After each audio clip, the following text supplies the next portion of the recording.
$1,250. Samsung A9 tablet, $1,199. 85-inch Samsung TV, $9,999. Need a printer? We've got it. Get a PS5 console from $5,300. Get an 8-channel security combo for $3,000. Call PRW today. Clifton Hill Beach Resort is back. Bigger, better, and brighter than ever. Join us Saturday, January 24th for the official relaunch of Clifton Hill Beach Resort. Family, fun, and fitness by the sea. Spinny and Dane Ball presents cultural cardio, aerobics 5 to 7 p.m. Fitness meets culture, rhythm, and pure energy. Expect a full family experience. A kids zone, rhythm section, tassa drums, carnival characters, and popular steel band. Enjoy live performances by 3BM Neutron and Hyper Sound. The food and drinks are flowing. 3 fully stocked beach bars. Plenty of local food on sale. Refreshing drinks. Plus, ride in comfort. Join our premium coach tour from Port of Spain and Arima with a scenic stop at the Pitch Lake. Refreshments included. All for just $300. Limited seating available. Book early. Step into ABC Doors and Windows, where quality meets variety.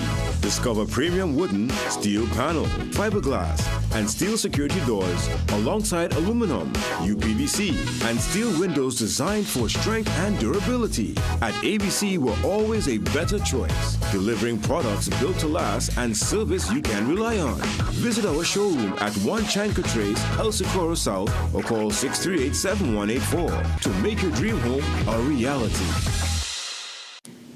Some of us like to test limits, but there won't always be second chances. Obey the speed limits. Maybe you don't value your life, but others value theirs.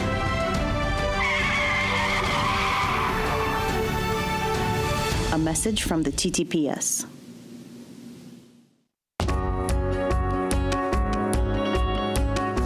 Sportsmanship is when an athlete walks off the court and you can't tell if he won or lost because he carries himself with pride either way.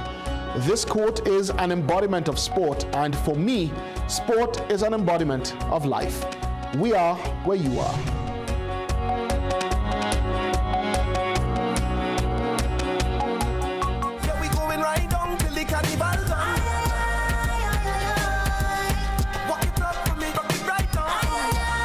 So the zones of special operations discussion continues, and it's one that we are going to model after our brothers and sisters up north in Jamaica.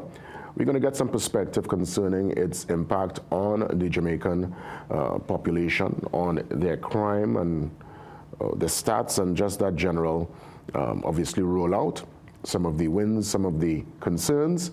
And we get to hear from a senior lecturer at UWI Mona and opposition senator, Dr. Maziki Thame. Here is an interview. It's pre-recorded, and she will break it down in a way we could understand as to the zones of special operation and its impact on Jamaica. Enjoy. Zones of special operation occur in working class, inner city communities, rural communities that are now considered inner city. And so there's definitely a sort of approach that is based on the management of the poor. And we have to put in context that there is an idea of crime and criminality that is often attached to people at the bottom of Jamaican society that says that communities as a whole are criminal spaces. So the historical patterns of policing have included a sort of casting of a wide net, putting everyone under curfews. And what has happened in this process of establishing zones of special operation is that it is now institutionalized within the state as one of the formalized policing methods. So it's not just an ad hoc curfew, it is an established zone in which there is a joint police military operation, there is sometimes occupation of the communities, and there is within the bill provision for social investment. I don't know if you've looked at the Jamaica bill, but I've looked at the Trinidad bill and the Jamaica bill, and they pretty much mirror each other. I haven't studied them closely since the Trinidad bill is pretty new, but it looks very much like the Jamaica bill. So, it's institutionalizing this pattern. The thing is that when it comes to how you assess the zones of special operation and the particular improvements, as we have been told, that are occurring in crime, I don't think it should be looked at as a standalone measure. At the time that the zones of special operation were established, the government was also routinely using states of emergencies. And it was not until the opposition contested, took them to the courts, the courts determined that they were improper constitutionally, and as a result, the government had to withdraw from using states of emergencies. But they were extending states of emergencies for up to a period of 2 years until that occurred. So the extension of the curtailing of people's movements, as well as the establishment of essentially occupation within communities, went hand in hand with states of emergency and zones of special operation. So I think that one of the things that Trinidadians should be aware of is the direction of policing, the militarization of policing, zones of special operation, as well as SOEs, put the JDF, Jamaica Defense Force, in the streets, in policing roles. There are certain risks associated with that, but there is also a way in which the police are becoming increasingly militarized themselves. In relation to, the original question you asked as it relates to how people experience it, people are curtailed within their communities. Community life is largely shut down in some communities. So the very things that some of us would argue are the source of repair for communities that experience high violence are curtailed by these zones of special operations, because effectively communities just cannot go about their business as normal. What I would say in relation to the question of murder and the downturn in murders in Jamaica is that these ZOSOs were established in around 2017 and have been continuous since then. The murders have reportedly declined last year, and it coincided with an uptick in police killings. I don't think that is coincidental. Part of the problem that we are having is that the information that we have is largely self-reporting by the police.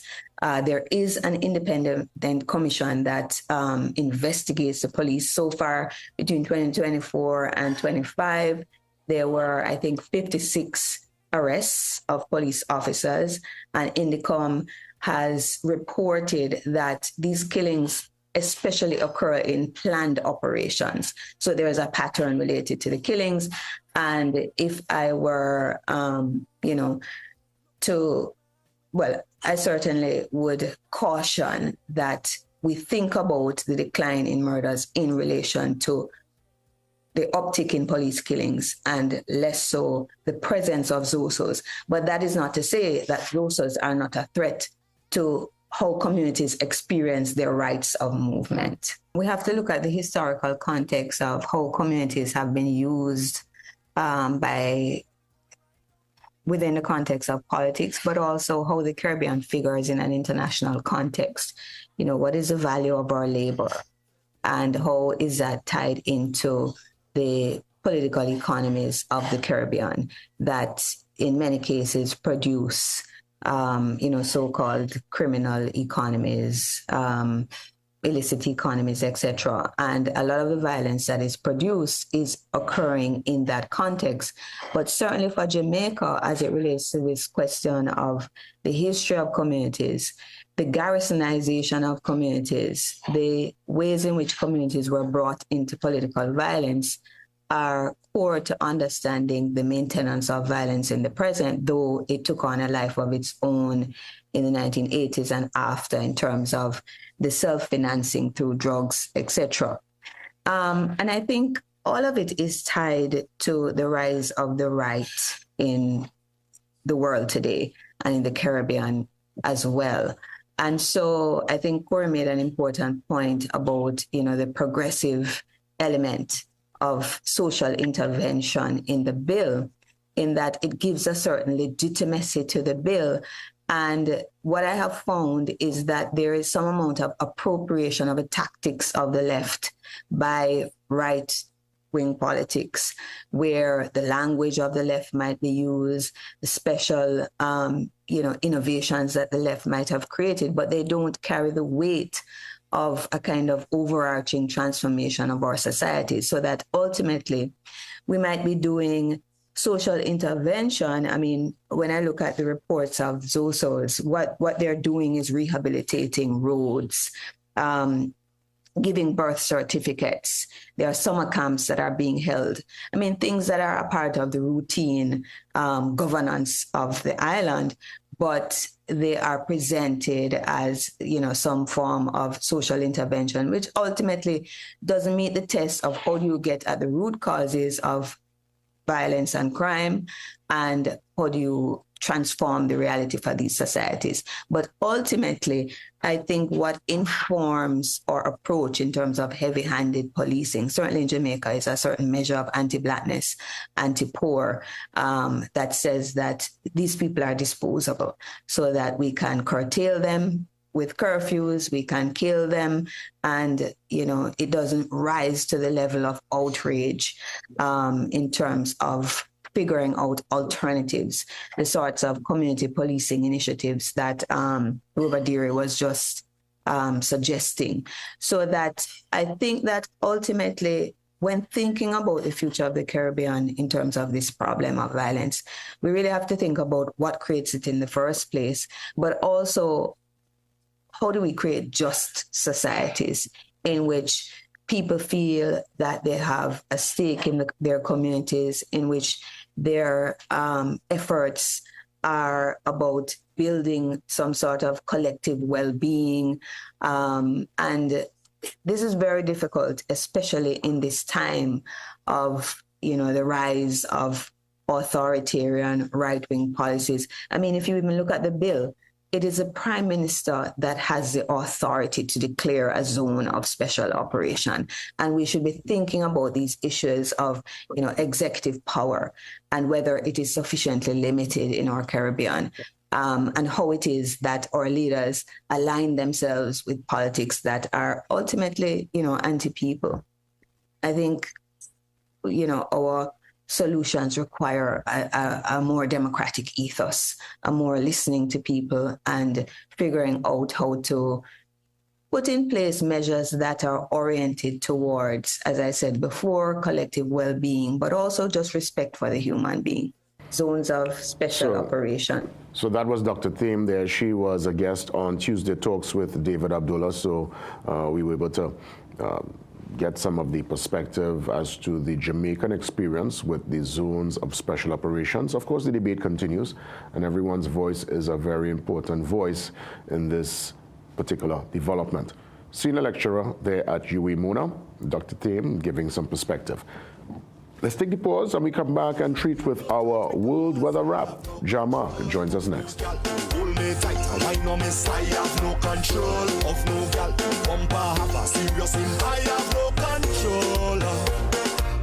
Clifton Hill Beach Resort is back. Bigger, better, and brighter than ever. Join us Saturday, January 24th for the official relaunch of Clifton Hill Beach Resort. Family, fun, and fitness by the sea. Penny and Danbo presents cultural cardio, aerobics 5 to 7 p.m. Fitness meets culture, rhythm, and pure energy. Expect a full family experience. A kids zone, rhythm section, tassa drums, carnival characters, and popular steel band. Enjoy live performances by 3BM Neutron and Hyper and drinks are flowing. 3 fully stocked beach bars. Plenty of local food on sale. Refreshing drinks. Plus, ride in comfort. Join our premium coach tour from Port of Spain and Arima with a scenic stop at the Pitch Lake. Refreshments included. All for just $300. Limited seating available. Book early. What, boy? The game showing clean, dog. Hey, it's fast internet and best entertainment I paying for, you know. Yeah, girl. You hear my good, eh? Hey, the call not sticking. So why you taking so long to reply to your messages? Hey, I get Wi-Fi quite out here. Yeah, boy, that's Amplia. But what you doing outside? Come inside and lime now. I come in there. Wi-Fi so fast, you'll be saying, hey, it's Amplia.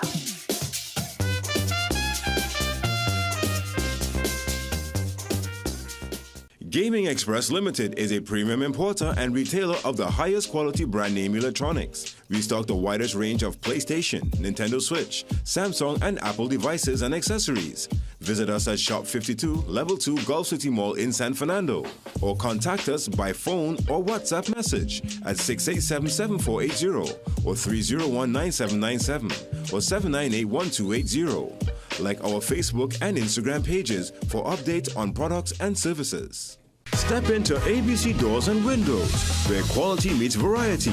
Discover premium wooden, steel panel, fiberglass, and steel security doors alongside aluminum, UPVC, and steel windows designed for strength and durability. At ABC, we're always a better choice, delivering products built to last and service you can rely on. Visit our showroom at 1 Chanka Trace, El Socorro South, or call 638-7184 to make your dream home a reality. Showtime in 5, so let we start it. Is that the bass from the truck or your heartbeat? Nervous energy, and it look like stage fright to me. 12 minutes moving up to 7 o'clock. Let's check in with Jean-Marc for our world weather wrap. Jean-Marc, good morning. Good morning. In today's weather wrap, we head over to Chile, where lethal wildfires fueled by a record-breaking heat wave has killed at least 19 people in their central and southern regions. President Gabriel Boric declared a state of catastrophe in the Biobío and Ñuble regions, roughly 300 miles south of Santiago, to facilitate military coordination and emergency resource deployment. The blazes have destroyed over 300 homes and forced more than 50,000 residents to evacuate, particularly in the hard-hit coastal town of Penco. Firefighting efforts are severely hampered by 100-degree Fahrenheit or 38 degrees Celsius temperatures and strong winds. With over 24 active fires consuming 21,000 acres, officials warn the death toll and property damage will likely rise. President Boric noted that nearly 99% of these fires result from human activity, exacerbated by a decade-long drought. Now, over to Greece, where severe weather featuring torrential rain, heavy snow, and gale-force winds were experienced yesterday, triggering widespread emergency measures. Authorities issued a red alert as the storm swept across western, central, and southern regions, including Athens. To ensure safety, the government ordered the closure of all schools in Attica and other high-risk areas, transitioning students to online learning. A nationwide sailing ban grounded ferries, while traffic restrictions impacted major bridges. Furthermore, the Ministry of Labor mandated a suspension of outdoor manual work and delivery services during the peak storm hours in order to protect employees. Residents received 112 emergency alerts urging them to restrict travel as meteorologists warned of critical flooding, landslides, and hazardous conditions which are expected to continue today. Now back home, we can expect the generally sunny conditions to continue, but some showers will develop as the day progresses. Also, similar to previous days, we'll likely have some moderate to heavy showers over western areas of Trinidad during the afternoon, and today it's a bit more likely. Also, the air quality has improved as the majority of the Saharan dust has moved off to our west. That's all for today's weather wrap. Back to you. Jean-Marc, sincere thanks. Let's take that pause and we come back with the police and news segment. Officer Russell, he's next.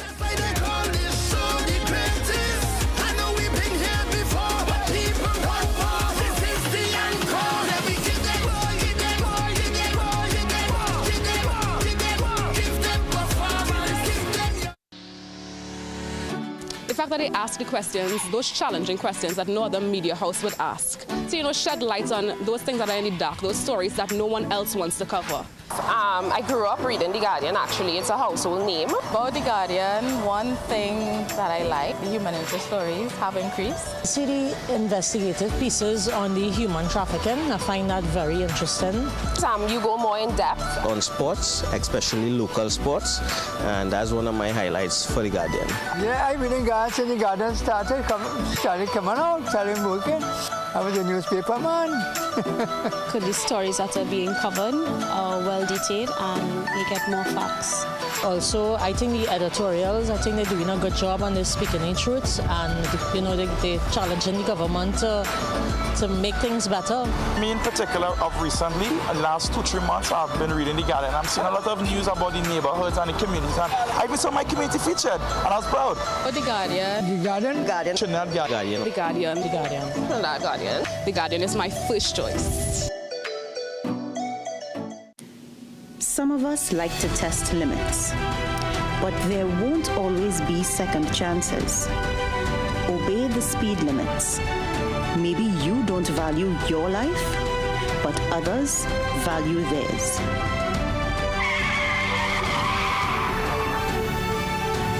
A message from the TTPS. All filmmakers, producers, content creators, influencers, and recording artists. If you're looking to rent a versatile studio space with green screen, video wall, cyclorama, and more, look no further. GM Labs is here to make your dreams a reality. Located in the heart of Port of Spain on St. Vincent Street, GM Labs is your one-stop shop for all your creative needs with over 2,800 square feet to work with. Take your creative concept to the final product at GM Labs. Give us a call or WhatsApp or message us on our Instagram and Facebook pages at GM Labs TT.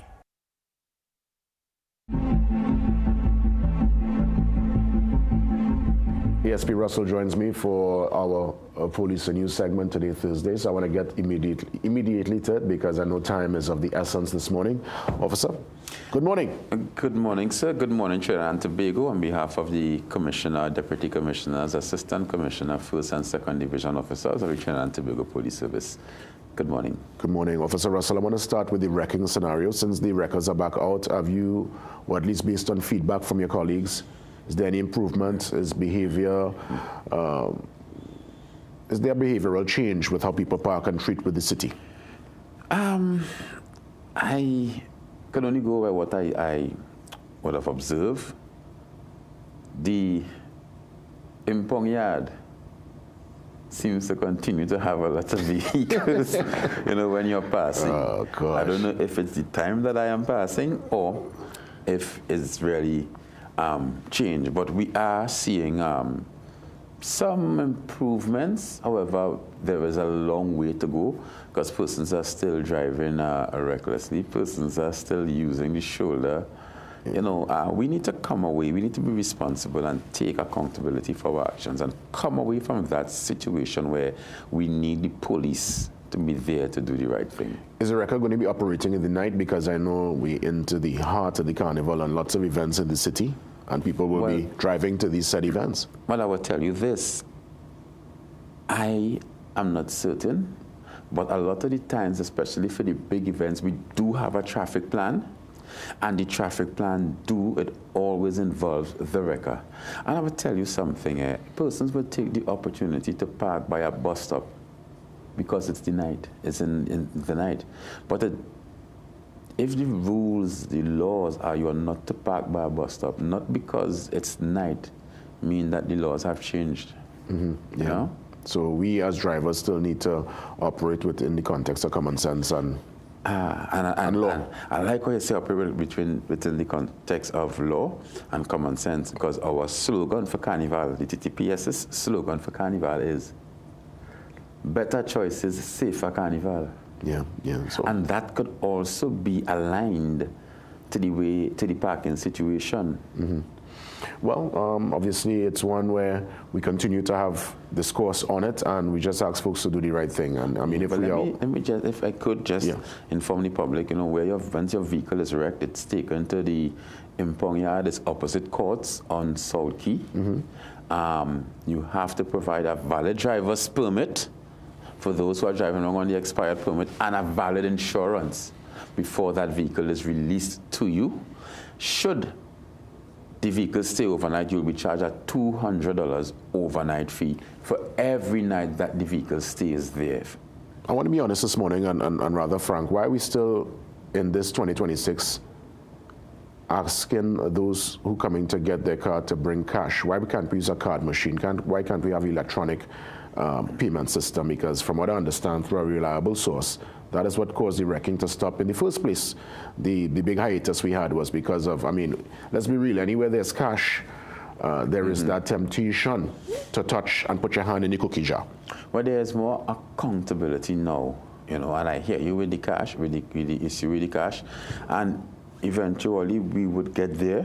However, it takes a little while longer, especially when you see the way that the place is set up and the operations and stuff like that. It is not a purpose-built event for that, so a purpose-built space for that.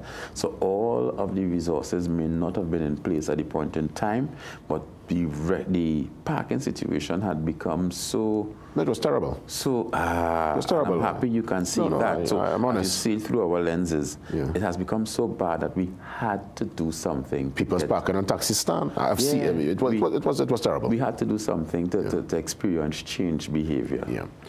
You know, as we, in the minute or so that remains, I know we are all looking at this debate. Obviously, the lower house had their say last week. Now it's in the upper house.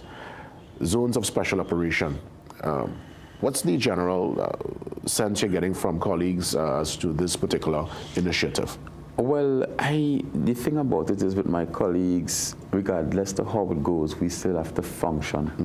Whether the power of arrest is given to the members of the defense force, whether it's not given, we have a function to do, and we wait with bated breath to see what comes out of it and to be guided accordingly. Yeah, indeed. I mean, we all stand by, and I guess once that debate is over, and if indeed it's into law, then we'll be able to have a better understanding of the operational plan. Yeah. Well, keep us posted. You be safe. Yes, thank you. Trinidad and Tobago, the feds are on this weekend. Please do not drink and drive. Manage your speed. Stay off the cell phone. Ensure your vehicle is roadworthy. Pay attention to your surroundings. Be aware. Move in groups. Park in well-lit, safe areas. And have a safe and enjoyable weekend. What's the mandate again for Carnival? Better choices? Better choices. Safer Carnival. I love it. That's a strong tagline going into the season. Better choices, safer Carnival. Let that be the mandate for 26 and beyond. We get ready for the 7 a.m. news update. Your mental health matters. Up next after the news, and then Lero, he joins us before we transition to the morning shot. See you soon. I'd like to talk to your daughter, please.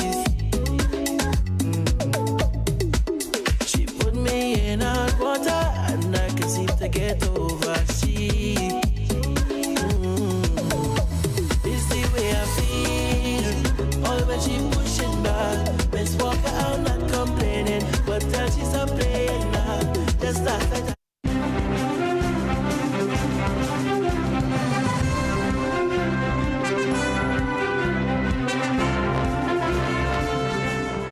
A very good morning. I'm Akash Samaru with headline news on CNC3 and the TBC radio network. Prime Minister Kamala Persad-Bissessar is doubling down on her critique of the independent senators, further questioning the integrity and impartiality of the independent bench.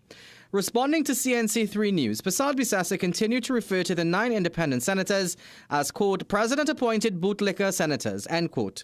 Persad-Bissessar went on to accuse independent senators of seeking special interests of the PNM and said that this has been happening for quite some time, as she made reference to several former independent senators as well.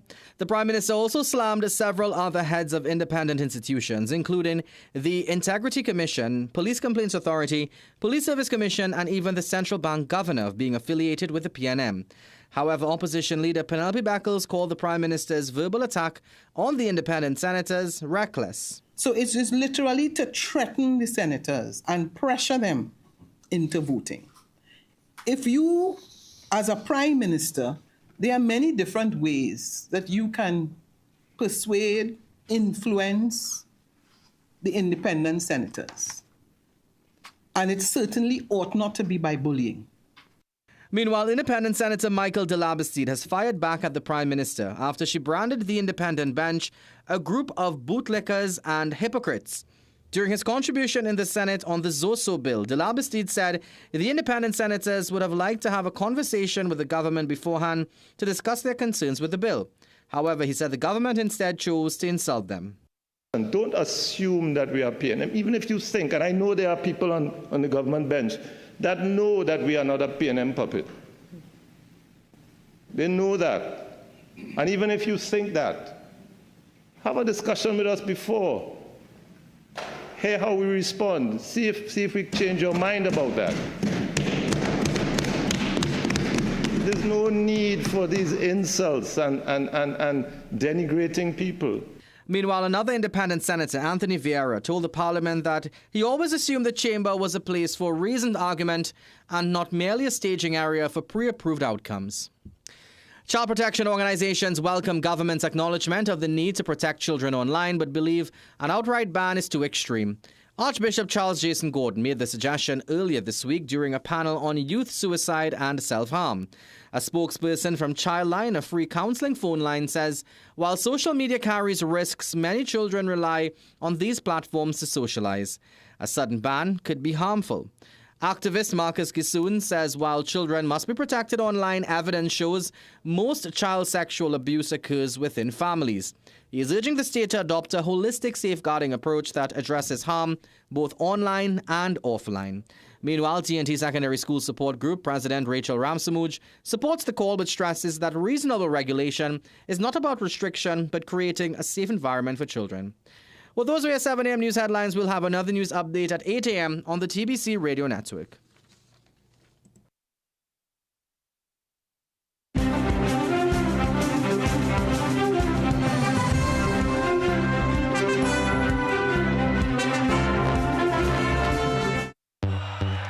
What, boy?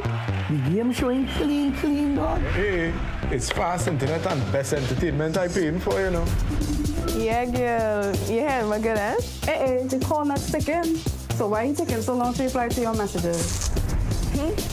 Hey, I getting Wi-Fi quite out here. Yeah, boy, that's amplier. But what you doing outside? Come inside and lime now. I come in there. Wi-Fi so fast, you'll be saying, hey, it's amplier.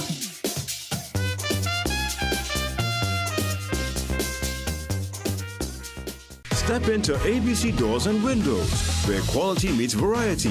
Discover premium wooden, steel panel, fiberglass, and steel security doors alongside aluminum, UPVC, and steel windows designed for strength and durability. At ABC, we're always a better choice, delivering products built to last and service you can rely on.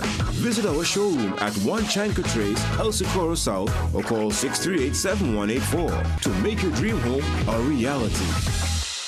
Magical Expressions Limited is the largest local importer and distributor of fresh cut stems, offering the widest range of beautiful flowers at the most affordable prices. Call us today at 701-6488, 701-6680, 728-6786, or visit our website to order.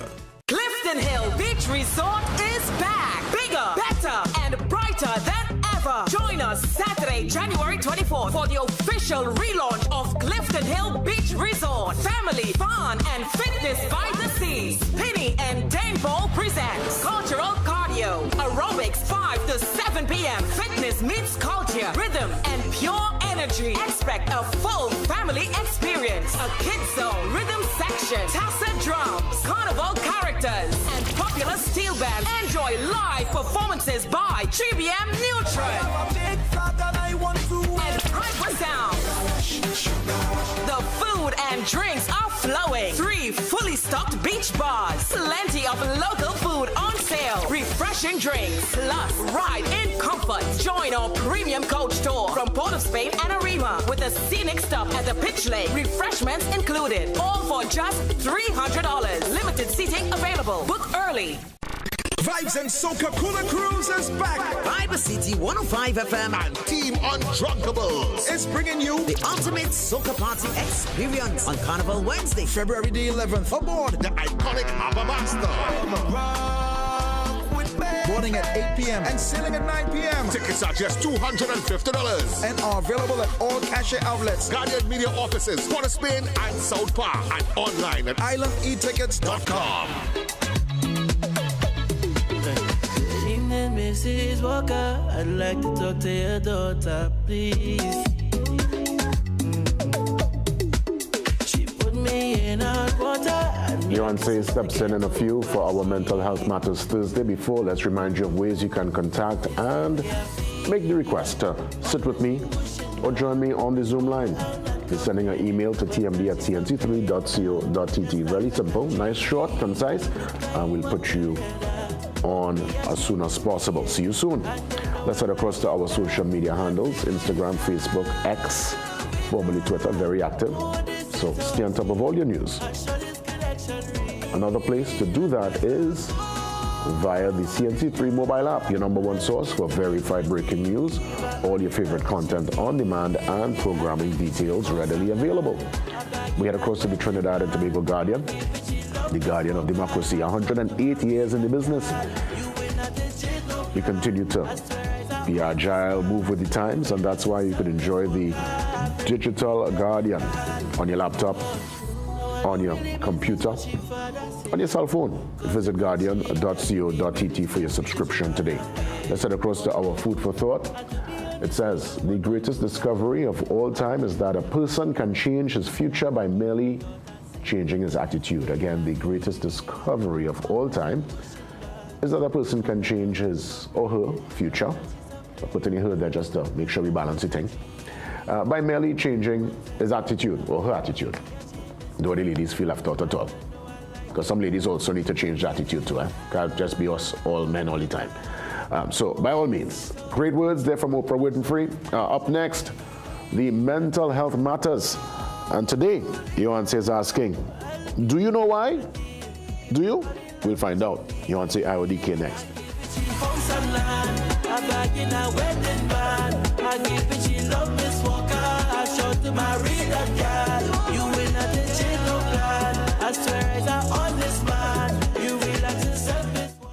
Clifton Hill Beach Resort is back. Bigger, better, and brighter than ever. Join us Saturday, January 24th for the official relaunch of Clifton Hill Beach Resort. Family, fun, and fitness by the sea. Penny and Dane Ball presents cultural cardio, aerobics 5 to 7 p.m. Fitness meets culture, rhythm, and pure energy. Expect a full family experience. A kids zone, rhythm section, tassa drums, carnival characters, and popular steel band. Enjoy live performances by 3BM Neutron and Hyper Sound.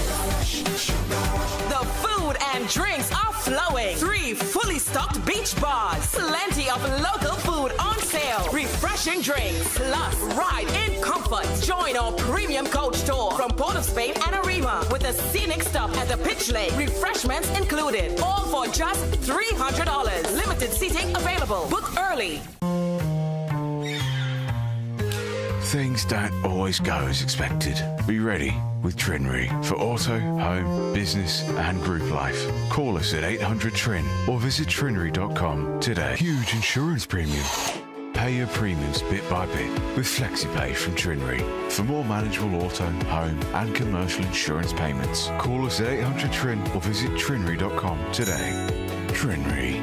Premier insurance coverage for less. Get the best back-to-school specials at Southern Food Baskets. Anchor cheddar and vegetarian cheese, 250 grams, 2 for $44.95. Golden brand margarine, 227 grams, 3 for $19.95. Wings, 1 kg, $29.95. Protect soap, 3-pack, $18.95. Colgate Great Regular Flavor, 4 ounces, 2 for $29.95. Soft and Pretty bathroom tissue, 12-pack for $18.95. Offers available while stocks last. Clifton Hill Beach Resort is back. Bigger, better, and brighter than ever. Join us Saturday, January 24th for the official relaunch of Clifton Hill Beach Resort. Family, fun, and fitness by the sea. Penny and Dane Ball presents cultural cardio, aerobics 5 to 7 p.m. Fitness meets culture, rhythm, and pure energy. Expect a full family experience. dance, a kids zone, rhythm section, tacit drums, carnival characters,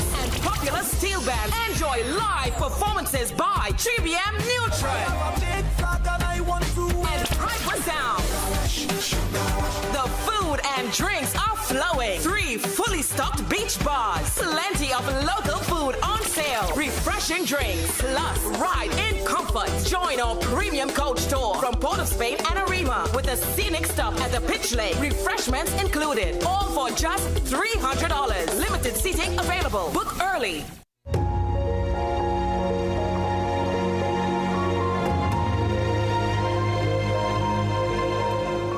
Johanse LDK, first time for the year, so I've seen Johanse, but I only see him until today now, you know, so good to have you back on set, bro. Welcome. Right. Thank you very much, and Happy New Year to everybody else also. Definitely, definitely. I mean, listen, we starting the year, it's been some real intriguing conversations, and this week we're asking, do you know why? Johanse, do you know why?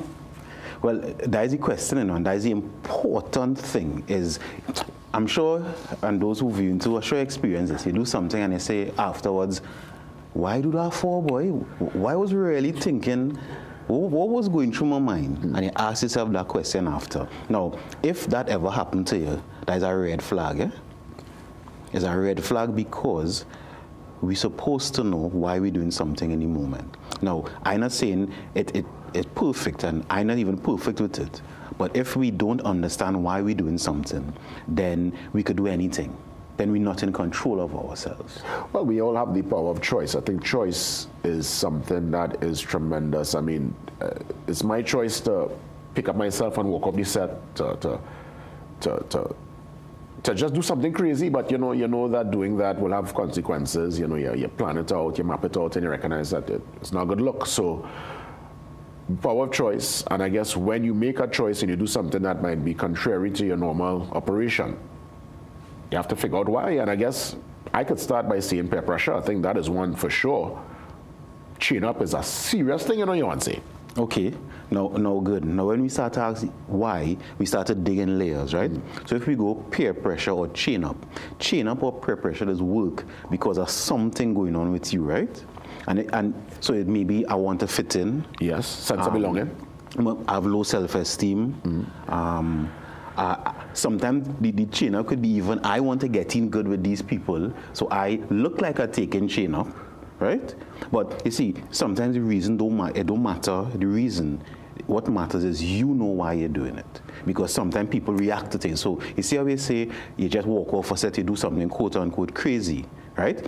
If you know why you're doing it, that is fine. It don't matter if other people don't know why, because then you're in control of yourself. But if you just react or do something and you don't know, that is the issue now. Okay. So you're suggesting here that if you, any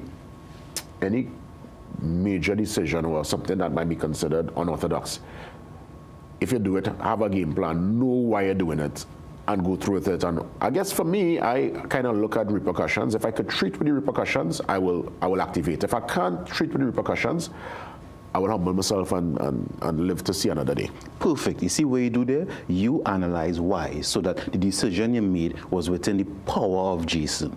And that's the point. You know the saying, knowledge is power.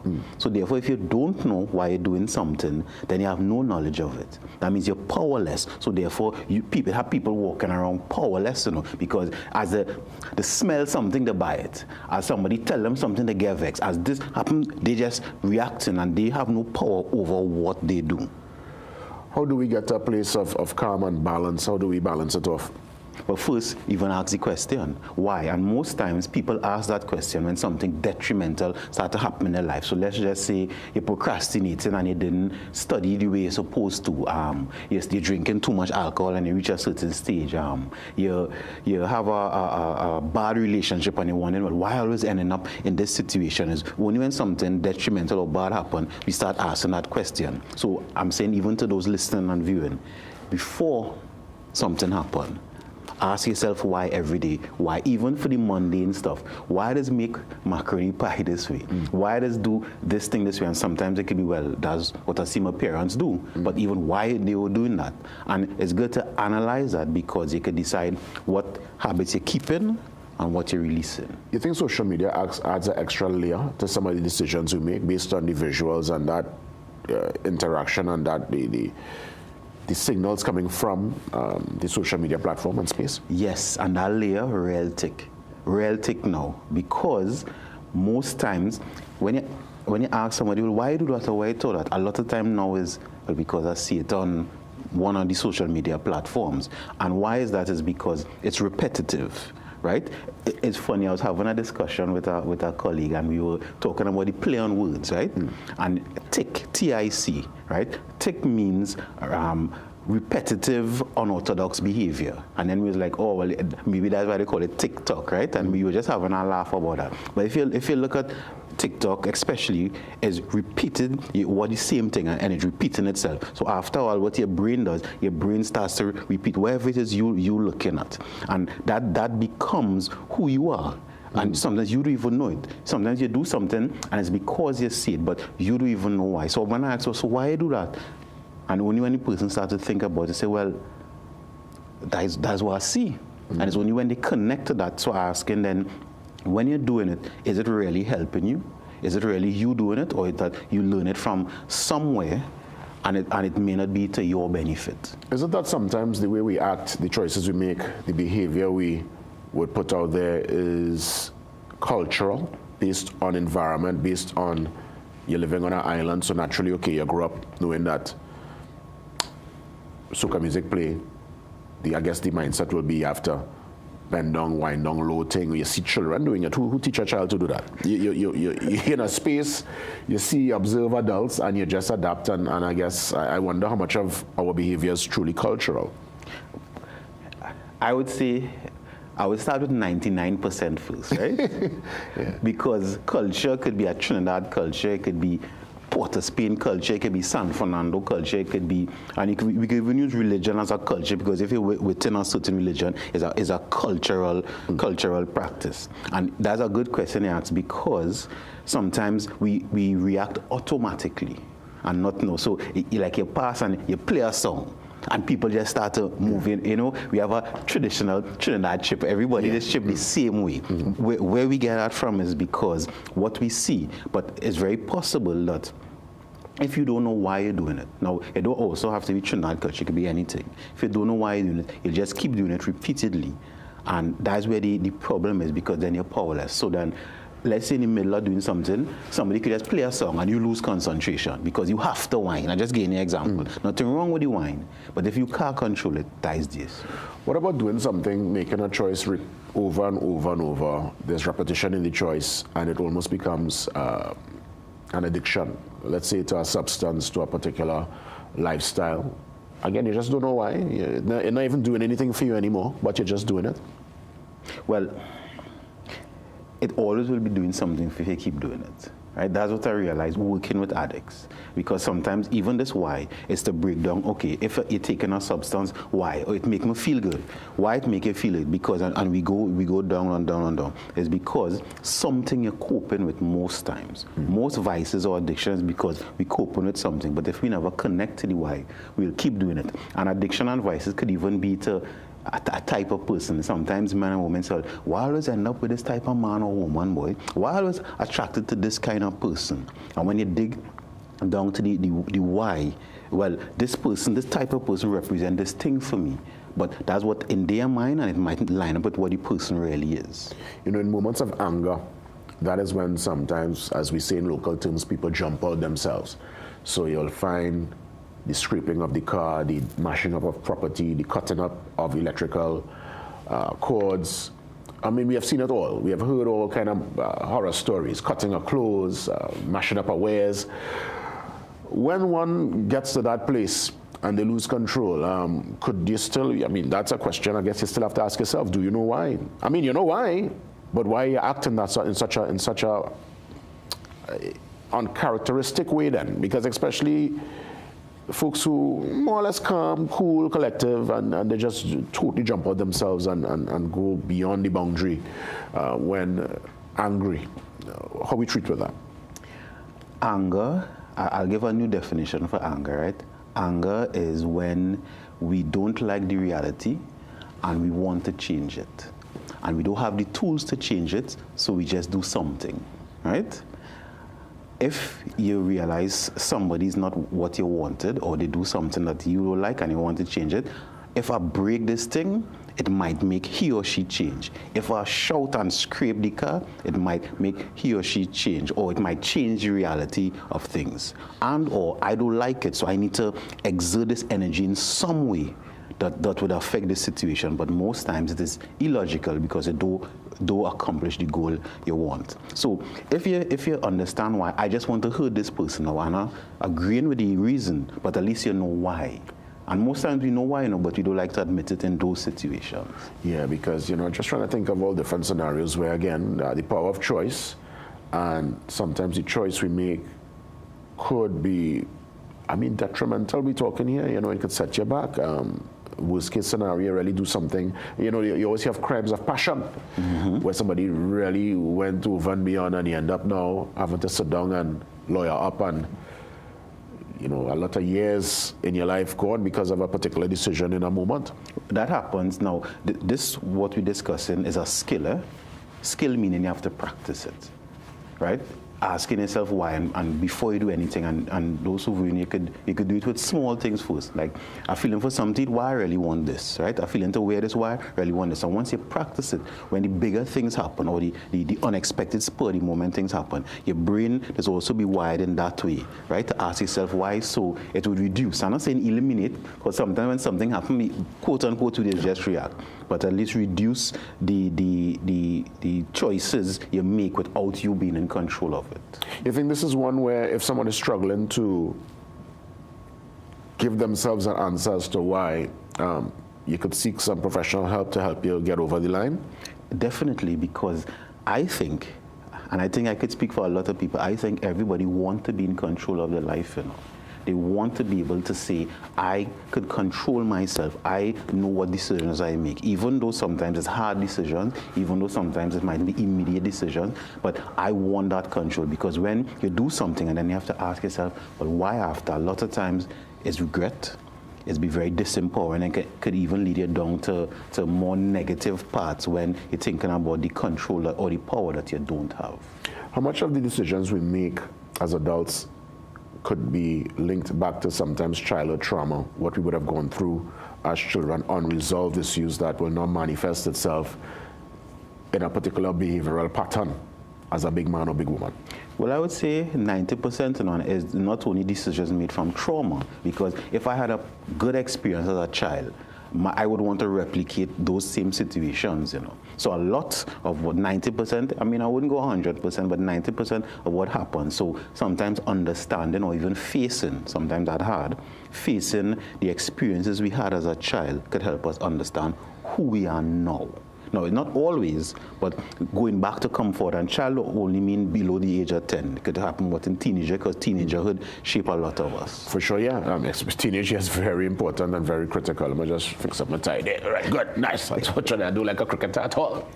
I could ask you why. Why, you understand? I have the power of choice, and I fix it. You want to say you have the final say? Nation, think before you do something, understand why you do it, because without power, you'll make your life complicated. Don't make life complicated, because even though life is not easy, it's really not that hard. Thank you for listening. Great conversation again with Johan Say. Do you know why? Well, let's take the pause. We come back, I'll give you some of the results for the Young King. I believe if we give some time to, we might do the Queens. In terms of the finalists, just Lero probably can answer the alarm this morning, but it's a tough one, this morning gig is easy, We'll come back with some of the Young King and Queen finalists after the break. See you soon.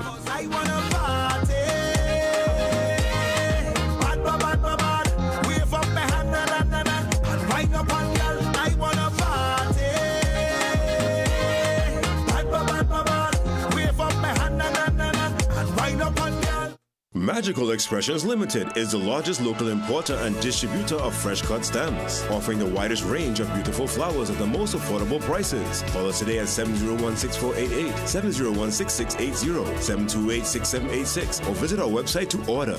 Clifton Hill Beach Resort is back. Bigger, better, and brighter than ever. ever. Join us Saturday, January 24th for the official relaunch of Clifton Hill Beach Resort. Family, fun, and fitness by the sea. Penny and Dane Ball presents cultural cardio, aerobics 5 to 7 p.m. Fitness meets culture, rhythm, and pure energy. Expect a full family experience. A kids zone, rhythm section, tassa drums, carnival characters, and popular steel band. Enjoy live performances by 3BM Neutron and Hyper Sound.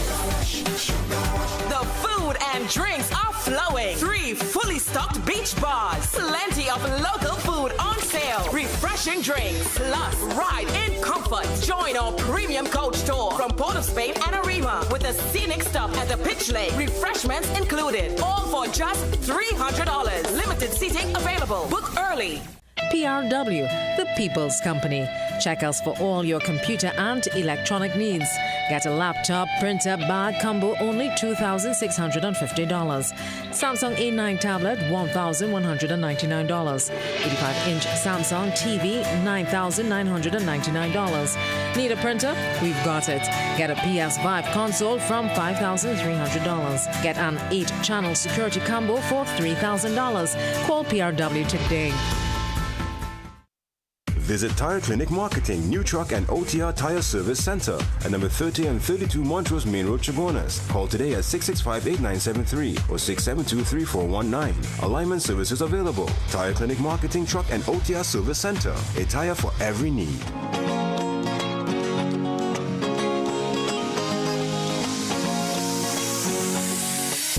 Hold on, ride it.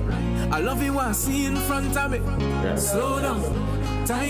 Well, Ian is stepping in to get into some mixed martial arts discussion, so that's coming up in a few. But let me just give you the finalists for the Young King and National Calypso Queen competitions 2026.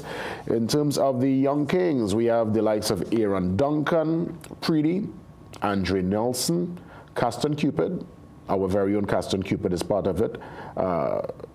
Pharaoh, right? He's stepping in. Patriot, Mr. Famous, Kadeem Graham, Mark Pear, Nico Ash, Saint Nick, Niall Manswell, Oscar B, Rivaldo London, Master G, and Becomer. Some of course, I'm giving sobriquets for some of these. And in terms of the ladies, we have the likes of Aaliyah Hines, we have Lady Watchman, Eunice Peters, a finalist with the sobriquet The Messenger, Giselle Fraser, Ife Allen, performer with the sobriquet Queen Voice, another sobriquet J. Edwards here, Khadijah Jeremiah, a sobriquet for another finalist by the name of Tiny. We have Miguela Simon, Naomi Sinnett, Rosalind Reed Hayes, Nelly Katoy, that's a sobriquet. We got Stacey Sobers and Tamika Darius. So we have the finalists for the Young Kings and National Calypso Queen competition 2026. We wish all the finalists the very best. I'll make some room now and step aside to let Ian take over the hot seat as he gets into the morning shot. It's up next. Stay tuned.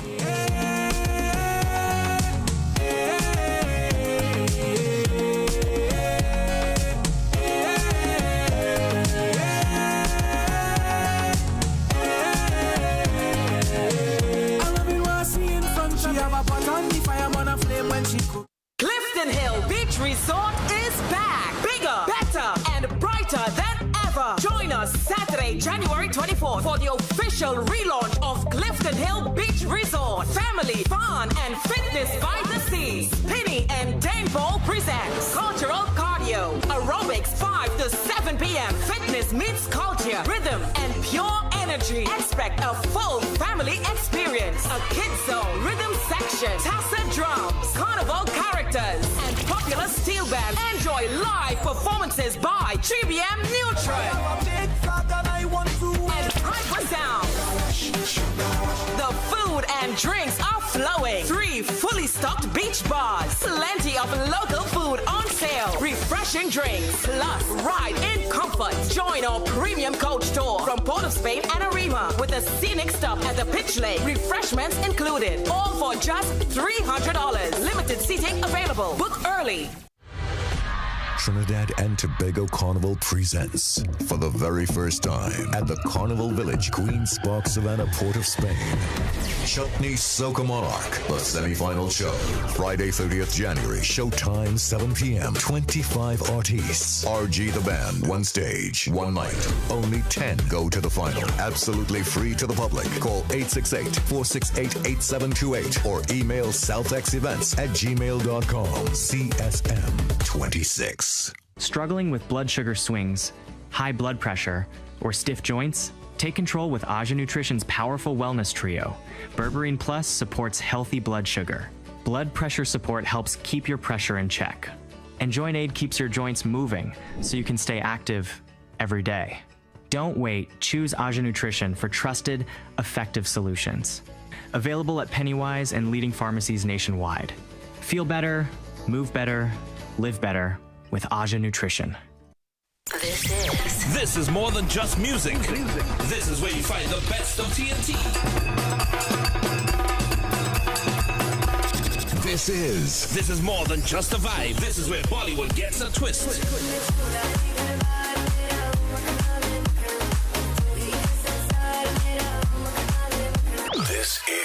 This is more than just energy. This is Bhangra and indie pop too.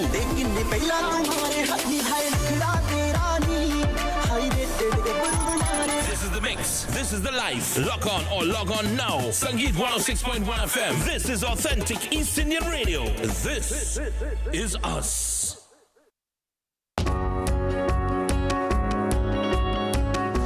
Sportsmanship is when an athlete walks off the court and you can't tell if he won or lost because he carries himself with pride either way. This quote is an embodiment of sport, and for me, sport is an embodiment of life. We are where you are.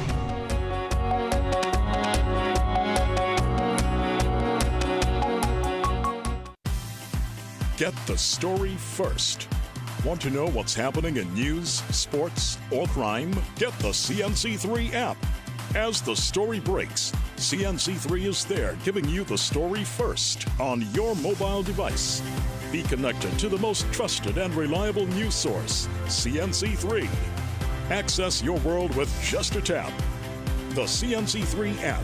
Download it today. I'm looking on through the party. I hope I find you there. And when I hold your body. Hey, good morning, good morning. Thank you for staying with us. This is the morning shot. I am Ian Wason, and we take you with sport up to the hour of 8 o'clock. Well, this morning we are talking, as Jason would have mentioned before, we are talking mixed martial arts this morning because we have the mixed martial arts and national championships coming up at the end of the month. But before we go into that, let's do what we normally do. Look at the back page of today's Guardian. And depressing news if you are a West Indies cricket fan, because West Indies went under to Afghanistan yesterday in Dubai by 39 runs. Just 3 days ago, they went under to Afghanistan by 58 runs. So they did even worse yesterday, losing by 39. So it was good to see, though, that Brandon King got into some runs. He came, maybe if you call that getting back into form, but he scored a 50, and Shimron Hetmeyer scored 46. It was good to see those guys among the runs, and hopefully when the regulars on the team, like Captain Shea Hoop and Ruston Chase and Shafin Rutherford, when these guys come back for the South Africa series and the World Cup, hopefully they'll just continue to do good. And just in case if you missed it yesterday, there were more depressing news on the cricket field, this time from the Trinidad and Tobago Red Force Divas, because they fell to their third defeat of the T20 Blaze yesterday, this time at the hands of Jamaica. And now let's hear and take a look at some of the highlights. Right, so we don't have the highlights, sorry. So what we'll do, we'll run it after, because after this interview with Mr. Jason Fraser, who is the president of the Mixed Martial Arts, we'll open the lines after, and we could run back that package, as well as some other sports reports that you would have missed. So let's go into the interview with Mr. Jason Fraser, because we are talking mixed martial arts. And the national championships will take place month end in Woodbrook.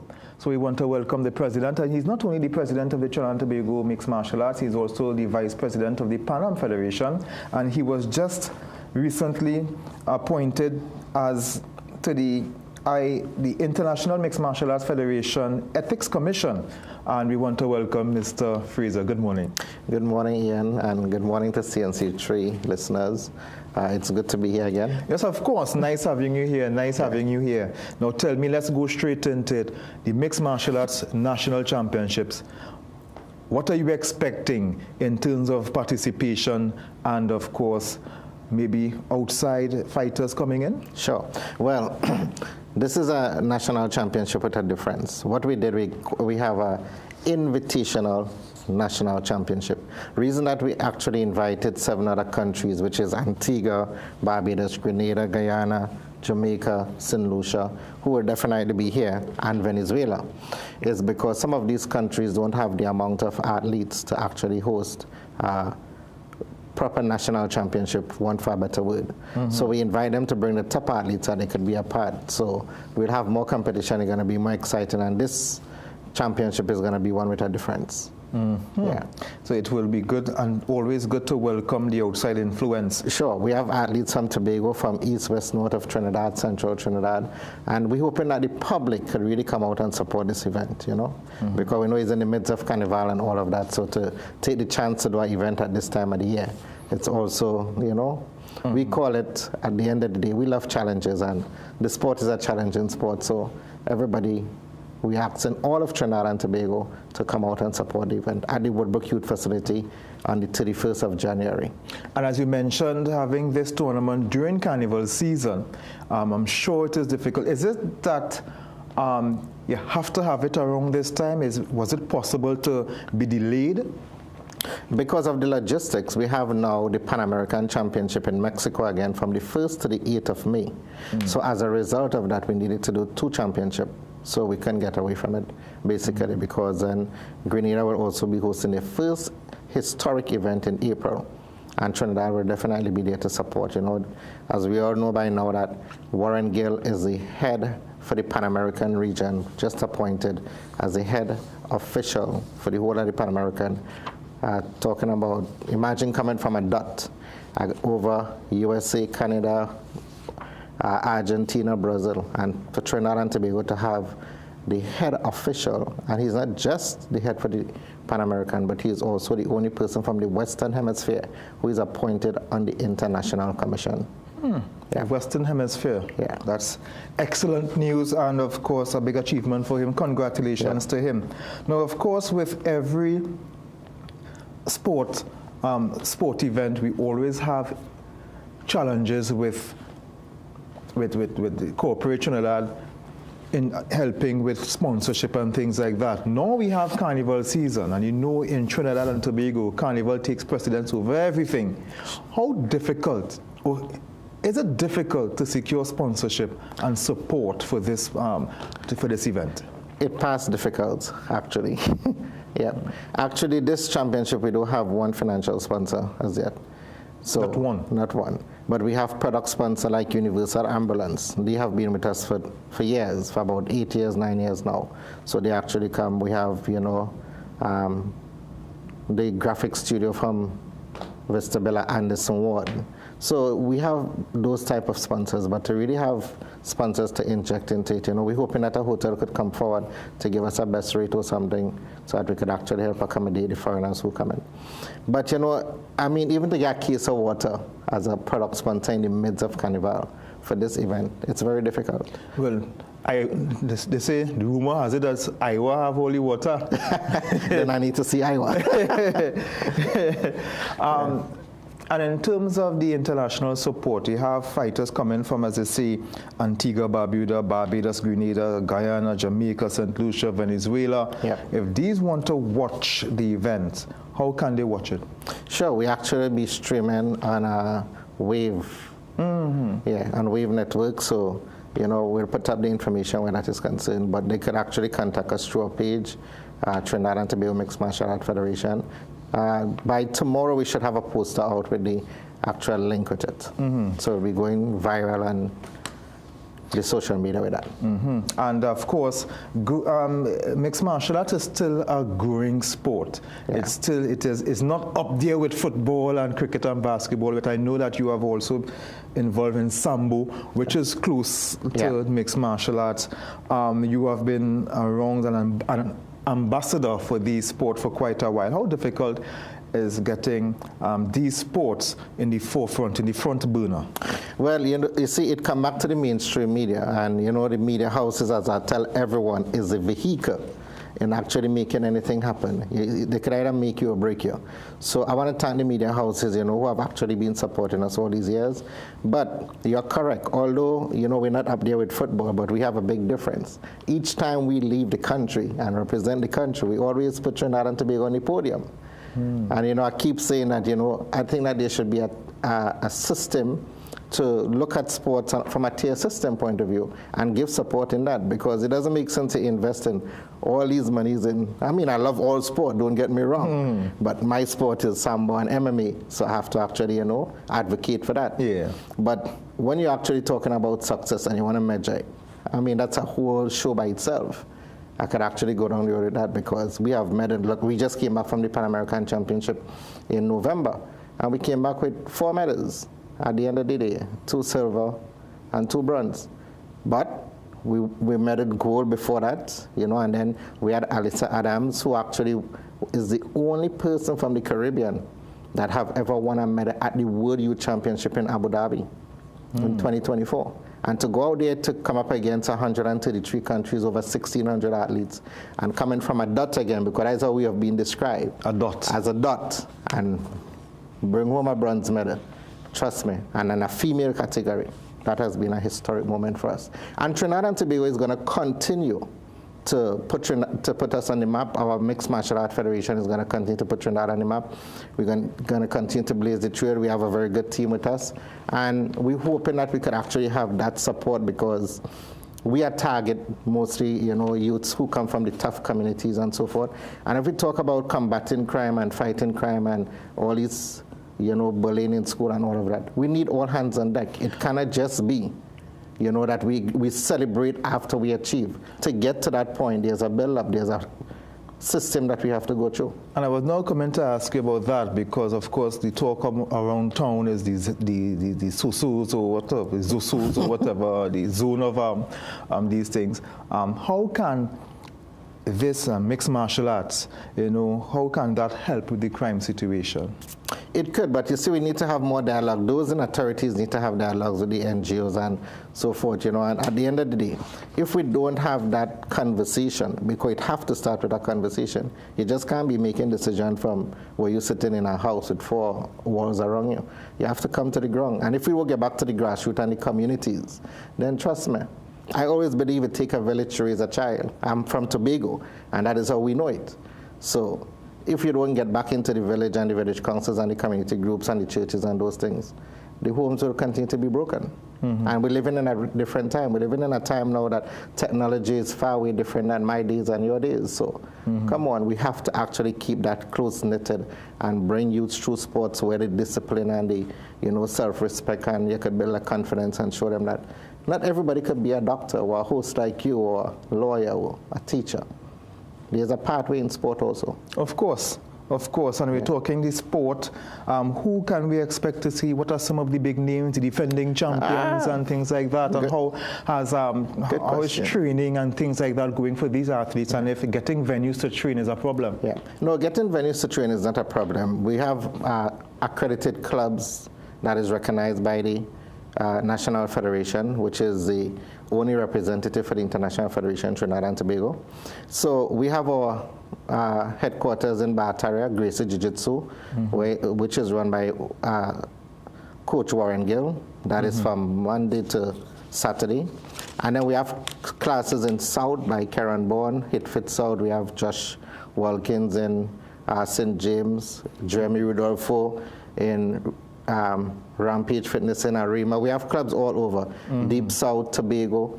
So that is not, an issue. We have clubs all over Trinidad and Tobago. And there are so many people calling since this promotion started through social media. Every day we have like at least 10 to 8 persons contacting, where can we get to train, There's a second part to that question. Right, and some of the names and some of the big names. So we have the return of Jeremy Rampage Rudolfo. He went into retirement. He's 30 years old because he wanted to take a different path, and opening his own club and own gym and so forth. Jeremy was on our first national team for the first Pan Ams in 2019 in Bahamas. He won bronze there. He also cried like a baby, but he won bronze there. And then in 2021, he went to Mexico and won our second goal, because Lashon won our first goal in Bahamas. So the return of Jeremy, he'll be coming up against Guyana, heavyweight, who is a national boxing champion there. A very good guy. He's in the defense force. This is going to be the fight of the night, I believe. But Jeremy also have a background in boxing. He's a rounded mixed martial artist. So we welcome back Jeremy Rudolfo. We have Damani Adams. I like to focus on the youths because we're building for tomorrow. So we have Damani Adams, who is one of our leading junior athletes in the country. His sister, Alicia Adams, she's going to be there. We have Yuri Mahabia. He's coming out of Konopia. We have a lot of youths who is definitely going to be on the team. Orlando, oh my Lord. I'm really looking forward to Orlando fight. But we have some good opponents coming in, like from Grenada, the bronze medalist at the Pan American, Nathan. He will be coming in for that. We have Barbados now making the debut, but they come with a very good athlete who has been fighting even in the U.S. So it's going to be an exciting event. Great. So looking forward to that next. So remind us when, where, and what time? Oh, people, it's going to be at Woodbrook Youth Facility. Be there, be on time, on Saturday, 31st of January. Doors open at 5, event starts 6 p.m. promptly. Great. So we can take note of that next Saturday, 6. It's going to be, action-packed? Yeah, action-packed. Now, as I just mentioned before, as I calling out some names of some of the venues and some of the training venues, you mentioned Josh Wilkins. Off air, just before, myself and Jason Williams, we were trying to remember that guy who representing Trinidad and Tobago quite well. And we just couldn't remember the name, but as I mentioned, I think that's him. Yeah, Josh Wilkins. He came out from, within the bosom of the federation, so to say. He has been homegrown, and Josh has represented Trinidad and Tobago very well, and he continued to fight. He's about 32, 33 now, but he's now yeah, somewhere around there. I believe he is 32, 34, somewhere around there. But he still believes he have a good gym running, and he still believes he have at least 2 more years in the sport. So I'm hoping that we could bring him back home to fight soon. Okay, so he's based where right now? He's in St. James. He's based in Trinidad. Okay, great. Yeah. So he wouldn't be... he's a professional athlete now. Okay, all right, good. Yeah. And this is amateur. So we have youths, juniors, and seniors at this championship. Right. And we may have a few tournament brackets, according to the numbers. Okay, great. Yeah. So all systems are in place for next. We're just still looking for some sponsorship. We're not looking, we need. We need sponsorship. We need. So Corporate Trinidad and Tobago, the mixed martial arts want to plead. So let's hear from you, to the corporate sponsors. Let's hear from you. Just add up one line item from our budget. It's not an expensive budget to support the event. And at the end of the day, consider an investment in our youths for tomorrow. And it's the best place to put your money is invest in an athlete at the end of the day. So, and we definitely will need support to go to the Pan American Games after this. So it's a back-to-back event. March 7th is the other event, and then before January after January 31st. Okay, great. You've heard it from the president of the Trinidad and Tobago Martial Arts Federation, Mr. Jason Fraser. We have more after the break. Don't go anywhere. We take your calls when we come back. You take your away tickets?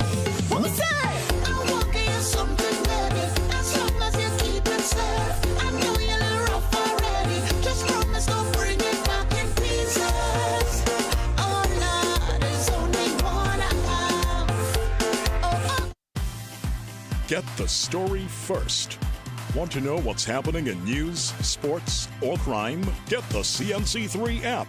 As the story breaks, CNC3 is there giving you the story first on your mobile device. Be connected to the most trusted and reliable news source, CNC3. Access your world with just a tap. The CNC3 app. Download it today.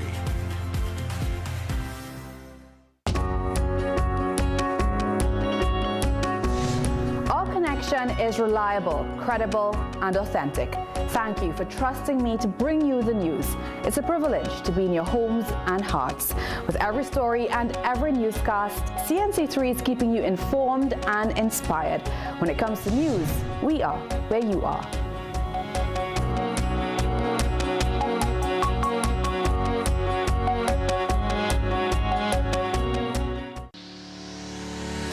The fact that they ask the questions, those challenging questions that no other media house would ask. To, shed light on those things that are in the dark, those stories that no one else wants to cover. I grew up reading The Guardian, actually. It's a household name. About The Guardian, one thing that I like, the human interest stories have increased. See the investigative pieces on the human trafficking. I find that very interesting.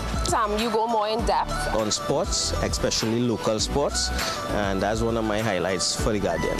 Yeah, I've been in Ghana since The Guardian started coming out, started working. I was a newspaper man. The stories that are being covered are well detailed and you get more facts.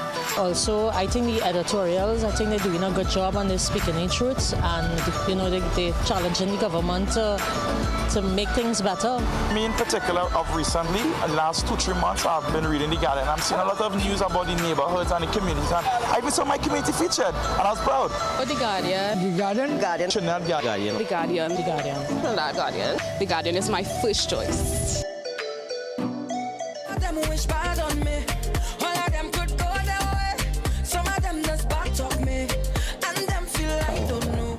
Well, thank you so much for staying with us.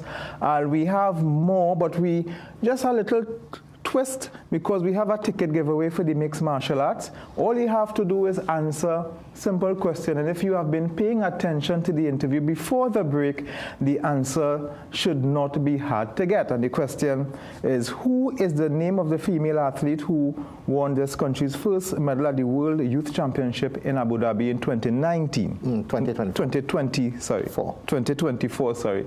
What is the name of the female athlete who won the first medal at the World Youth Championship in Abu Dhabi in 2024? Simple question. You know the numbers. Just in case if you don't know the numbers, it's, well, apparently I don't know the number. 624-8721, 627-8658. 627-8658 or 624-8721. The question, and if you have been paying attention before, is who is the name of the female athlete to win the first medal at the World Youth Championship in Abu Dhabi in 2024. Now, while we await your calls and your correct answers, you can win your tickets. I just want to give you an update. The West Indies under 19 team is playing in another World Cup match this morning, this time against South Africa. West Indies batted first and they were going quite well. They were 115 for 1. But guess what? West Indies were doing West Indies things. And they went from 115 for 1 to 233 all out. So West Indies have been bowled out for 233. South Africa needs 234 to win. I think the innings would have just started. I'll try to get that information for you.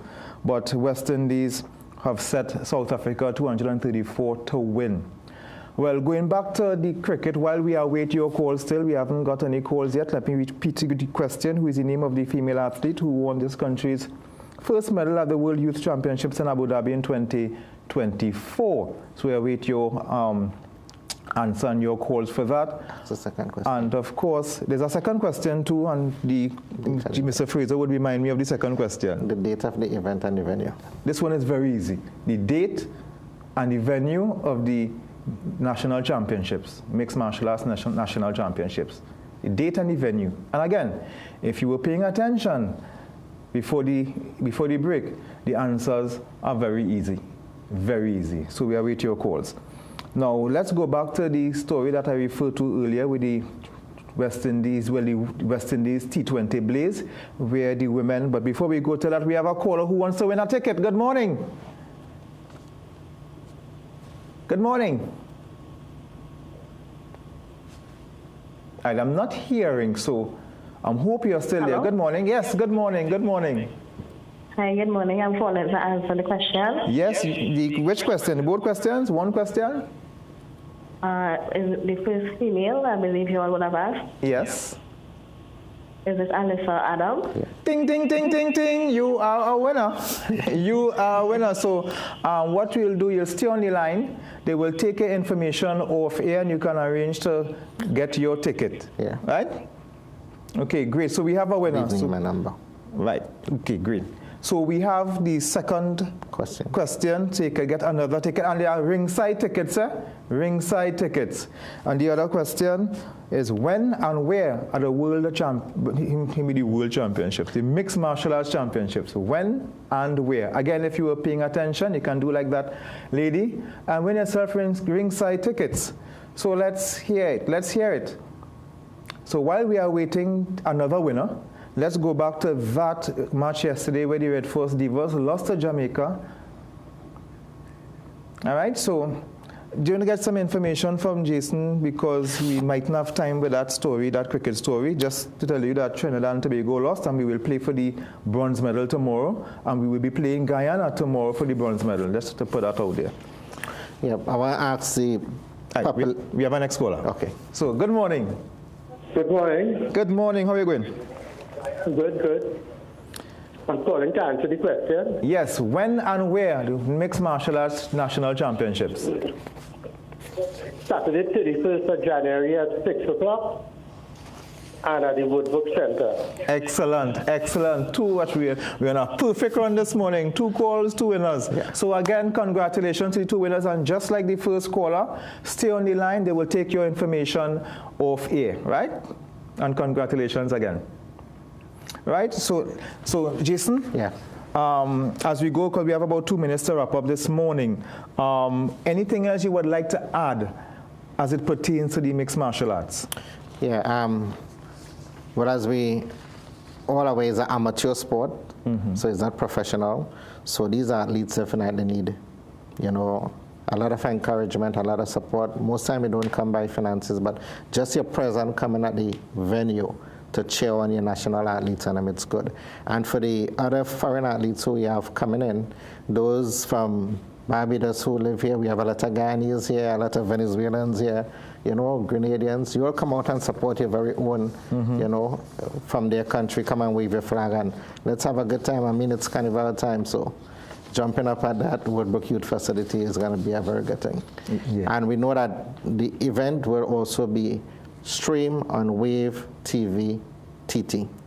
All right, so asking the foreign countries and them to log on and support your athletes even from a distance. So Trinidad and Tobago, one final word. I want to thank the Ministry of Sports for always giving us the venue, for supporting us, and for making sure that this national championship take place at the Woodbrook Youth facility.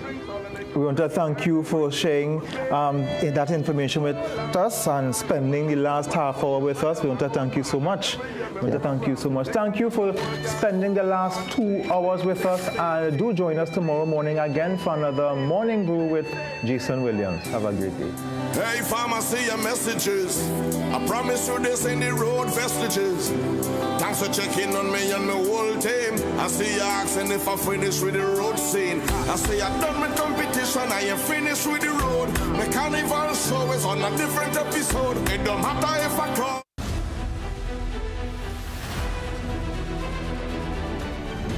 The morning Morning Brew is brought to you by Omega XL. Live long, stay strong. The views and opinions expressed in the following program are not necessarily those of CNC3.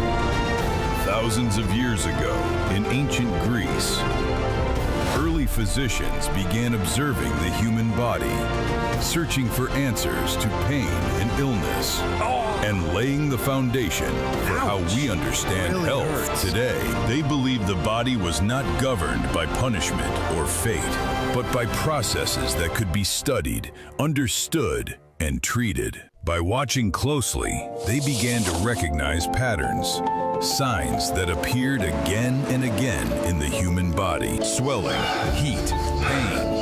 Early clues that the body was responding to something beneath the surface. Itis means inflammation, a term that has followed humanity through history and remains central to medicine today. Inflammation is the body's natural response, designed to protect and repair. But when it stays active for too long, it can quietly spread beneath the surface. For years, we focused on treating pain where it appeared. But today, we understand something much deeper. Many common aches, stiffness, and mobility issues share a common underlying factor: chronic inflammation. For millions of people, this isn't ancient history. It's daily life. Felt as stiffness, lingering discomfort, and reduced ease of movement. Inflammation is like a fire inside the body. When it's controlled, it plays an important role in healing. But when that fire doesn't turn off, it can quietly continue burning beneath the surface. For many people, pain doesn't arrive suddenly. It builds over time. Stiffness, soreness, discomfort that never fully seems to go away. Many of the conditions we hear about today share one common ending: itis. Arthritis, tendinitis, bursitis, sinusitis, pancreatitis, prostatitis. That ending doesn't describe age. It describes inflammation. In this paid presentation by XL Health, the distributors of Omega XL, we'll explore what inflammation is, why it matters, and what science is showing about supporting the body's response naturally. If pain or inflammation affects your life or someone you care about, stay with us as we uncover the inflammation connection.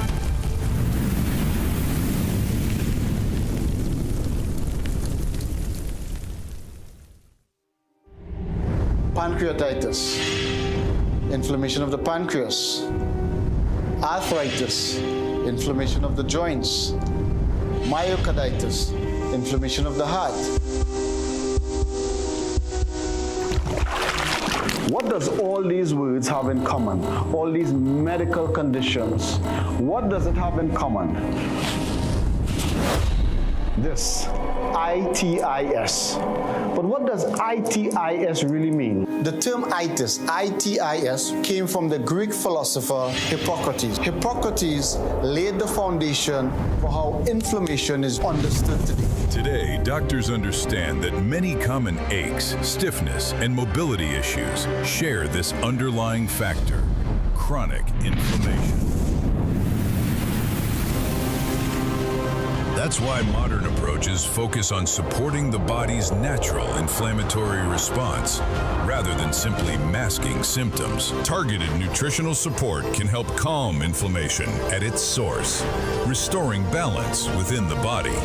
And when inflammation is properly supported, many people notice a difference in how they move, how they feel, and how how they live their everyday lives. I started using other over-the-counter drugs to see if it would help me with the pains that I was having in my legs and my knee, under the sole of my feet. But I tried quite a few over-the-counter drugs to see if I could get relief. I noticed the ad on the television, the Omega XL ad, and I said, well, look, let me just try it. It was a little bit pricey for me, but at that time, I would have tried to do as much as I can to get some kind of relief. I tried it, and within 2 to 3 days, I started to feel relief. So I just continued. I have been using it for more than 5 years. And if I did not think it was adequate, I would not have recommended it to my daughter. She has been complaining about little bits of pains, and I tell her, say, look, try the Omega XL. And it has been working for her, which I'm really very glad about. It does not matter whether you're young or you're old. Chronic inflammation affects every single human being. If you understand chronic inflammation, you'll understand that it's keeping us back. It's keeping us from being healthy. It's keeping us from living the lives that we want to live. Chronic inflammation is connected to every single condition you'll see here. So if we can reduce chronic inflammation, we will be much healthier. Omega XL is backed by solid scientific research and years of development. Make it a part of your daily routine and you'll feel the difference. So when we talk about itis and we talk about chronic inflammation, the next question naturally becomes, what's contributing to it in the first place? And one of the most overlooked factors is sugar. So stay with us. Let's dig a little deeper. You know, we all love sugar. We love sugary foods. We love all these sweet stuff. But the reality is, sugar is a poison. And I'm going to say it pointedly. Sugar causes inflammation in the blood vessels. Sugar makes you gain weight, which in turn will worsen your diabetes. You see, high blood sugar is not diabetes. High blood sugar is a symptom of diabetes. So it's very important that your sugar is under very tight control from the get-go. Unfortunately, in this country, you go to any grocery store and there are aisles and aisles of these processed food and food products that have a lot of sugar in it. Some labels may say no added sugar, but that doesn't mean there's no sugar in the product. So diabetes causes damage to the blood vessel from your head to your toe. So it's very important. It's my fervent plea to you all to curb your sugar intake. Check your blood sugars on a regular basis, young and old, particularly if there's families with diabetes. And be serious about that, because you may feel when you're in your 20s or 30s, even your 40s, that you're invincible, but it will come back to bite you. And when it bites you, many times it's too late. So guys, sugar equals chronic inflammation. Chronic inflammation equals insulin resistance. Insulin resistance equals diabetes. So guess what? High blood sugar is not diabetes. High blood sugar is a symptom of diabetes. The root cause is right here: chronic inflammation, insulin resistance. That's the order. So don't be fooled by the notion that high blood sugar is the cause of diabetes. High blood sugar is only a symptom of the diabetes. We at Omega XL, we deal with the root cause of problem. And the root cause of most of the problems, most of the issues you'll ever face in your life, the root cause goes back here. Boom, boom, boom, boom. Chronic inflammation. That's the root cause. A 2018 review in the journal Nutrients found that higher intakes of added sugar are linked with increased markers of inflammation. That kind of ongoing inflammation is commonly involved in joint discomfort, skin issues, and metabolic stress over time. The encouraging part is that daily choices can help support a healthier inflammatory balance. Define insulin resistance. Insulin resistance? Yep. Wow, I guess I have to check my Wikipedia page, right? All right, so let me explain insulin resistance in a way. What happens is this. With increased sugar consumption, it loads your body with sugar called glucose. So basically what's happening is sugar enters your blood and insulin is released, so that way your organs and your cells can now absorb the glucose and use them. So what's insulin resistance? So what happens is, over time, with increased sugar consumption, you have a situation where your organs are now adapting to all this extra insulin all the time. And what happens is those organs become resistant, right? So that's insulin resistance. The organs are becoming resistant to insulin due to excess sugar and your pancreas needing to produce so much insulin all the time to adapt to this. How does insulin affect the cell membranes? Oh, how do they affect cell membranes? Well, what happens is insulin acts almost like a key, right? So what it does is it tells the cells, hey, open up and allow the glucose in so the cells can use them. Insulin resistance means that your cells are so used to this happening that they require a lot more insulin. And what happens is it perpetuates this cycle of you eating more sugar, your body's producing more insulin, and now your body's more used to you producing more insulin, so therefore it's becoming resistant. And then of course, what happens is it becomes pro-inflammatory at that point, right? And so the neat thing about inflammation is that inflammation is a big part of that, because inflammation will actually boost the resistance, and conversely, the more resistant your cells and organs become to the insulin, the more inflammatory they become as well. So it's like this cycle. Tell me something, how is insulin resistance connected to diabetes? Okay, so essentially what's happening with a situation like diabetes is your pancreas is unable to produce enough insulin to adjust to all the glucose in the blood. And that's a very basic way of explaining diabetes. And what's happening is your organs are so resistant that literally your body can't keep up with the amount of insulin that's needed. Can any of our products help with insulin resistance?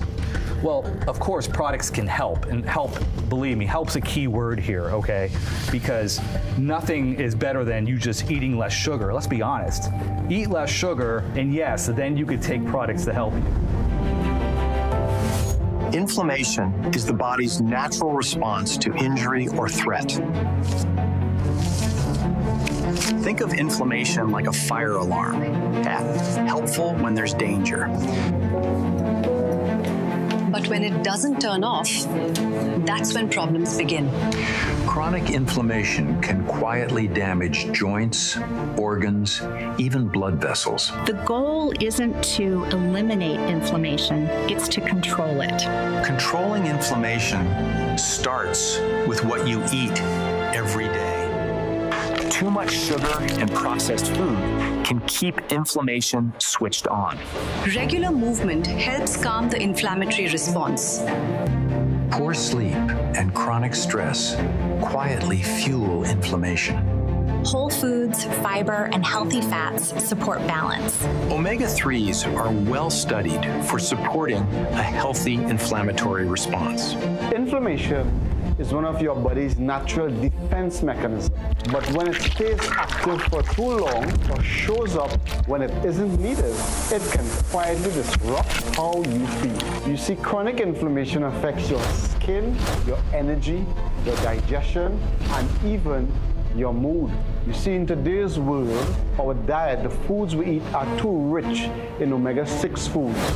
What does that mean? That means that omega-6 foods, these are the foods that creates inflammation in the body. Over time, this inflammation builds up, it builds up, it builds up, and then it becomes chronic, damaging the cell membrane in our body. And when our cell membrane is inflamed, guess what happens? Disease sets in. Inflammation is one of the worst things that can accumulate in the body. It's associated with joint pain and a number of underlying conditions. Reducing inflammation is key to be able to continue being active as long as you want to be.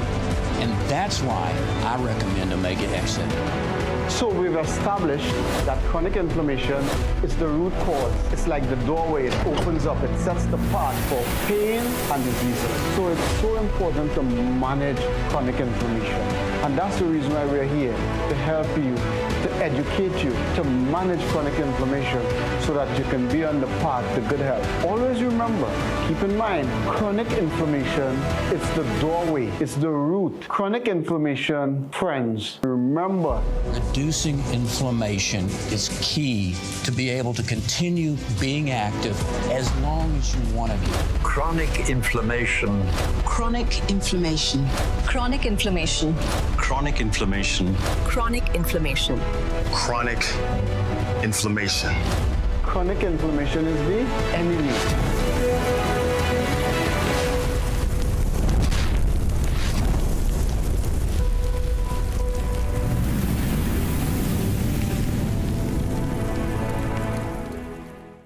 The views and opinions expressed in the preceding program were not necessarily those of CNC3.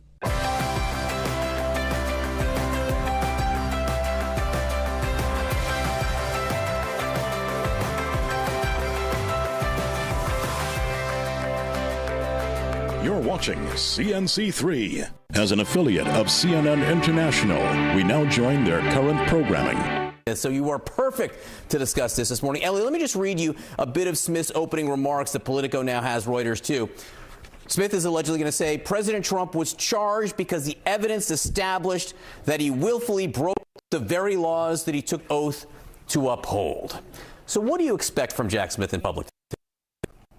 Well, that has been Jack Smith's strongly held view from the very start of his cases. He brought those indictments, and I think today we're going to see two very different narratives conveyed depending on who's doing the questioning in 5-minute increments. When Jack Smith is being questioned by Democrats, I think you're going to hear exactly that. They're going to essentially use Jack Smith as a vehicle to articulate and remind people of the two cases that he brought against Donald Trump, one relating to the 2020 election, the other relating to classified documents at Mar-a-Lago. I think you're going to see a starkly different picture painted when Republicans examine him. I think they're going to paint him as essentially a weaponized prosecutor, as somebody who had an axe to grind with Donald Trump politically and perhaps personally, and as somebody whose main goal was to bring Trump down before the 2024 election. Jack Smith clearly is not afraid, John. That much has been made clear. He seems eager to testify today. And by the way, remember, he's under criminal investigation by this DOJ. Now, I've been critical of Jack Smith in certain respects.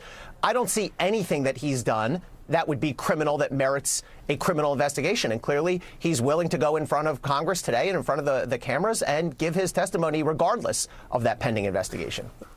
Senate Republicans, today it's in the House, have been very critical of Jack Smith for what they accuse him of collecting their phone records. This is of elected officials in the investigation of Donald Trump.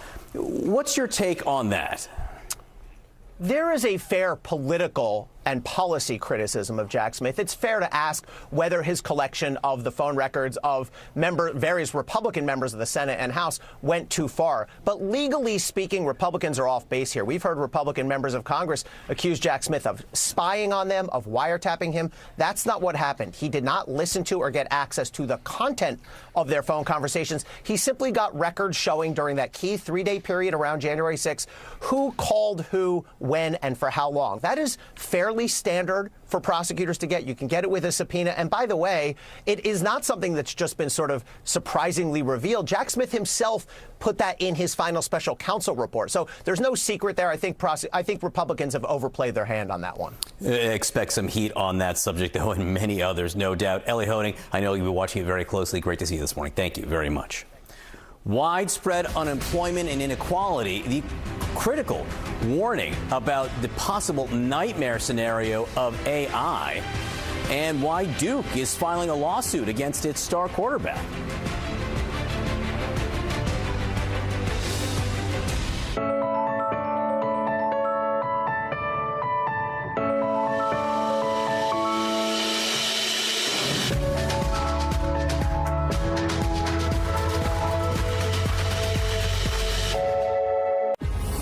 This is the Redwood Forest in California, home to some of the tallest and oldest trees in the world. Since 1918, more than 225,000 acres of these forests have been protected through the work of conservation groups, foundations, and the local community. Believing in a better future. Be part of the movement. Find out more on CNN.com/Call to Earth in partnership with Rolex and its Perpetual Planet Initiative. Inside Africa.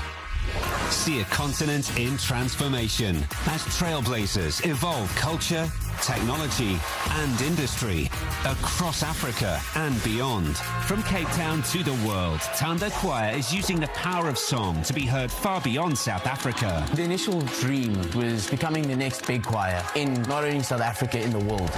Inside Africa on CNN in association with Zenith Bank.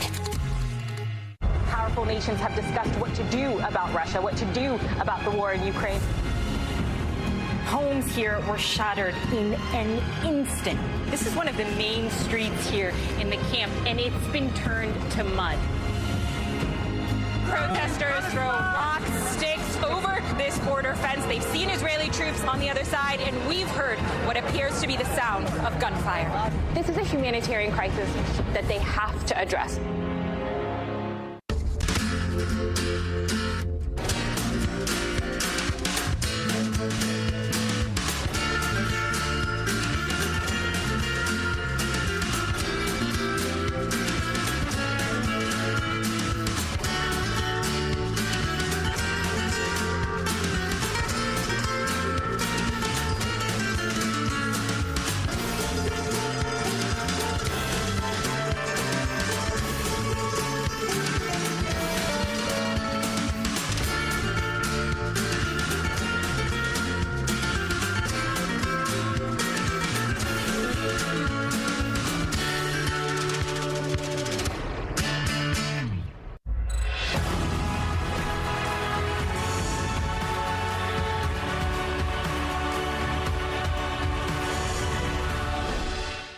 Explore Africa with CNN, where 54 nations create the fabric of this rich continent.